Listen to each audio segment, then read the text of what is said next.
اور دوسری وجہ بنائے شرک، وہ ہے الجہل بالمصالح الشرعیہ، شرعی مسائل سے ناواقفیت۔ آئے ہائے کہاں سے پتہ نہیں کہ یہ چل پڑا کہ جہاں دیکھو قمیص کا بایاں دائیں پہ ہے۔ اپنی قمیص سے دیکھو ذرا، نماز میں تو ہاتھ آپ اس طرح باندھ دیں کہ دائیں بائیں پہ، چلو آج ظہر کی نماز اس طرح پڑھ لیں کہ بائیں دائیں پہ رکھ لیں۔ ایسا کبھی بھی نہیں کریں گے۔ آپ کہیں میں پاگل ہوں کیا، میں کیوں سنت کے خلاف کروں؟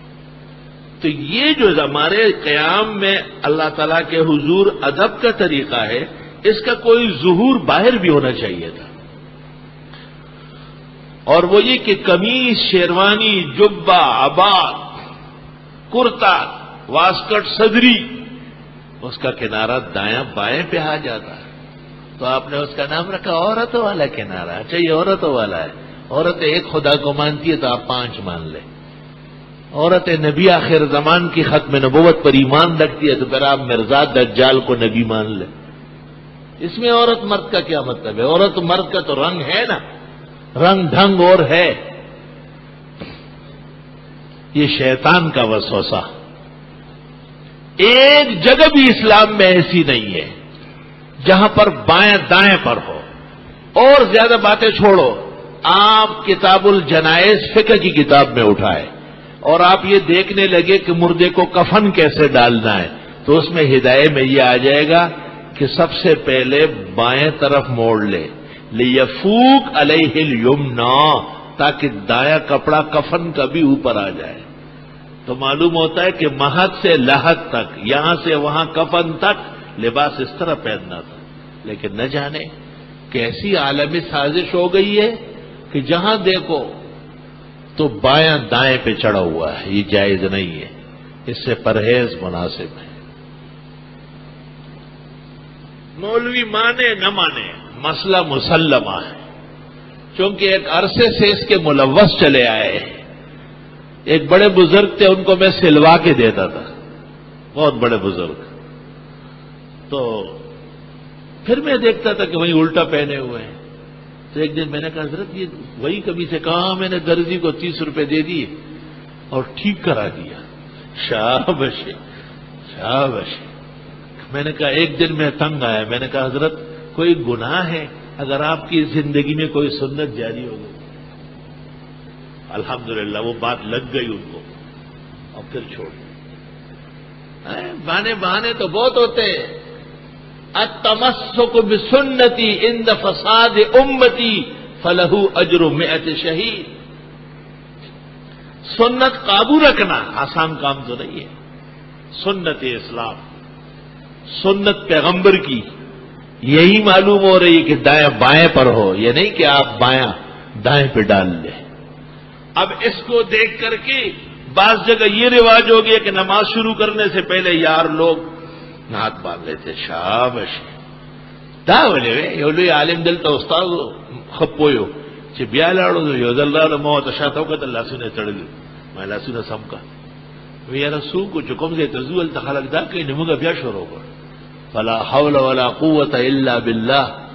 ایک ابن الوقت ہوتا ہے لوگوں کا تابع، ایک ابو الوقت ہوتا ہے جہان کو تابع کرنے والا۔ آبا بنو، بس ابنا تو ہو ہی گئے۔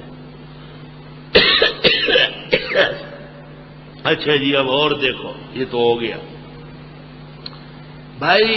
نماز کے بعد اورات پڑھتے، تسبیحات، بعض جگہ بیٹھے رہتے پھر سنت بعد میں آرام سے پڑھتے۔ یہ اختیاری چیز ہے آپ کی، سنت موقدہ ہے۔ یہ تو آپ 2 کام کر سکتے، یا تو جگہ بدل دو یا گھر روانہ ہو جاؤ۔ فتح القدیر میں مسافت الطریق لا یمنع، وہ منع نہیں کرے گا۔ اور اگر یہ نہیں ہے اسی جگہ پڑھنا ہے تو بس اللہم انت السلام، یا اس طرح 3 دفعہ استغفار پڑھا، جگہ بدل کے سنت پڑھ لو، اس کے بعد آپ اورات پڑھیں۔ سنت موقدہ سے پہلے، فرضوں کے بعد بیٹھ کر کے آیت الکرسی اور اورات پڑھنا خلاف سنت ہے۔ ہمارا تفصیلی مضمون ایک فتوے کے رد میں الاحسن میں شائع ہو رہا ہے۔ 7 صفحوں میں میں نے ادلہ جمع کیا، ادلہ تو 100 صفحوں کے ہیں تاکہ اہل علم کو اطلاع ہو جائے۔ تمام معتبرات میں، فتح القدیر میں، تبیین میں، تحتاوی علی الدر میں، تحتاوی علی المراقی میں، خود مراقی الفلاح میں شرح نور العزا، اور امداد الفتاح شرح نور العزا، حسن ابن عمار اس میں لکھتے والاولا ان یاتی بالرواتب قبل الاوراد، اولا و بہتر یہ ہے کہ سنت پہلے پڑھے اور وظیفے بعد میں کرے، یہ بیٹر رہتے ہیں۔ اب پڑھتے کیسے؟ دائیں ہاتھ سے فارغ ہو کے پھر الٹا ہاتھ۔ ترمذی شریف میں ہے بالیمین، ابو داؤد شریف میں، ملا علی قاری جلد 2 صفحہ 202، اور تکملہ مجمع البحار، ان دونوں معتبر کتابوں میں صراحت کی گئی ہے کہ لحدیث صح فیہ، صحیح حدیث وارد ہے کہ صرف دایاں ہاتھ، اور بعض جگہ دایاں ہاتھ سر پہ رکھا، الٹے ہاتھ سے پتہ نہیں کیا منتر پڑھ رہا ہے بھائی، دایاں ہاتھ سر پہ رکھا یا پیشانی پہ رکھا، اللہم اذہب عنا الہم والحزن، بس یہ وارد ہے۔ یا رب اغننی وغیرہ کے الفاظ یہ الٹے ہاتھ سے پڑھنے کا کیا مطلب؟ کیا گن رہے آپ اس میں؟ اور کہاں ہے یہ؟ کچھ راز بتا ہم کو بھی ہے، چاہ کے گھر ہے ماں، اے دامن تر اشک رواں زلف پریشاں، ہمیں بھی علم ہونا چاہیے۔ اپنے خزانہ اپنے مٹھی میں بھرا ہے، سر یہاں رکھ کے ہاتھ ہو، نہ ثابت نہیں ہے، الٹے ہاتھ سے ذکر نہیں کر سکتے۔ الضیاء المانوی شرح المقدمۃ الغزنوی میں لکھا ہے جس کا دائیں ہاتھ مفلوج ہو یا معذور ہو اس کا شمال یمین کے حکم میں ہے، ٹھیک ہے، وہ عذر ہے۔ اللہ تعالیٰ نے آپ کو اصلاح کا موقع دے دیا، اچھی باتیں آپ نے سن لی تو کوئی گناہ کی بات ہے۔ اللہ اکبر۔ شرک کی تعریف اعتقادی اور فعلی کی طرف اور ان کے اقسام، اور مشرکین کے طبقات اربعہ، اور نزول قرآن کے وقت 4 فرقے، اہل کتاب کے 2 اور پھر مجوسی اور صابی، اور حضرت کے سامنے مشرکین کا زمانہ اور مشرکین کے وجہ شرک، وہ 2 وجوہات ہے، التعدی فی التعظیم عن الحد الشرعی، اور دوسری وجہ الجہل بالمصالح الشرعیہ، شرعی مسائل سے ناواقفیت، الجہل بالمصالح الشرعیہ، شرعی مصلحتوں سے ناواقف، بے خبر، یہ تمام نقصانات اس سے ہو رہے ہیں۔ مسجدوں میں دیکھو ننگے سر پیدا ہو گئے، اب ننگے سر تو چھوڑو، اب شرٹ اور بنیان میں نماز پڑھنے آتے ہیں۔ اب بعض مسجدوں میں دیکھا گیا کھلاڑی یہاں تک گھٹنوں تک شلوار ہے وہ آدھی پہنے ہوئے ملاحوں کی طرح، اور صف میں کھڑے ہیں۔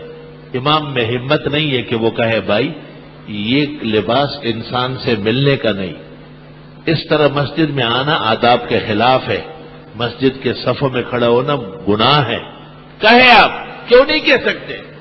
ایک امام نے لوگوں کو کہا سر ڈھکو، ایک شخص نے کہا کیوں؟ کہا سنت ہے، کہا پگڑی باندھنے بھی سنت ہے، ایک تم نے چھوڑی ایک میں نے چھوڑی، کرو اللہ اکبر، اللہ شیخ کھلا چینگا کا اس نے